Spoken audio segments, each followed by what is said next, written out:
শোনো, আগেই বলে দিচ্ছি, আমাকে কেউ জিজ্ঞেস করবে না 31st এর কি প্ল্যান, 31st এর কি প্ল্যান।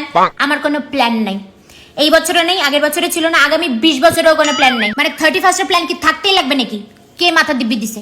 আমি শুয়ে থাকবো, আমি শুয়ে শুয়ে নেক্সট বছরে পৌঁছে যাবো। 31 তারিখে এরা খাবলা খাবলি করে এরকম ভাবে পার্টি করে, মনে হয় যেন 1 তারিখে এদের ভাগ্য পাল্টে যাবে। সারা বছরের 12টা বাজায় 31 তারিখ রাত্রি 12টার সময় লিটার লিটার দারু খাওয়ার কি মানে কে জানে। বছরের সাথে লিভারের শেষ, মনে রাখবা। আমিও প্ল্যান করছিলাম পাবে যাব, তারপরে দেখলাম পকেটে মাত্র 29 টাকা।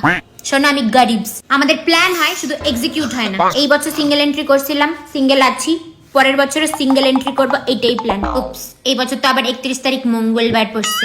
No leg, no egg, no peg, no ঠেক। ভাই, আমার ক্যারিয়ারের কোনো প্ল্যান নাই, জীবনটাই আমি উইদাউট প্ল্যানে কাটাচ্ছি। সেখানে 31st এর প্ল্যানটা তো বিলাসিতা মাত্র। জেনজিরা পাবে, মিলেনিয়ালরা ছাদে পিকনিক করবে, আর আমি কম্বলের তলায় স্ক্রল করব। এই গ্রুপকে বলবো ওই গ্রুপের সাথে প্ল্যান, ওই গ্রুপকে বলবো এই গ্রুপের সাথে প্ল্যান, এদিকে আমি কম্বলের তলায় শুয়েই থাকবো। আমরা কর্পোরেটের মজদুর, লেবার শ্রেণী, আমাদের পরের দিন অফিস আছে। যখন তুমি আমার মতন বয়স্ক হবা তখন বুঝতে পারবা যে পাবে গিয়ে নাচন কদন করার থেকে কম্বলের তলায় শুয়ে থাকা অনেক শান্তি। আবার যদি কেউ জিজ্ঞেস করে না 31st এর কি প্ল্যান, একদম গরম খুন্তি পিছনে ঢুকাই দিবে।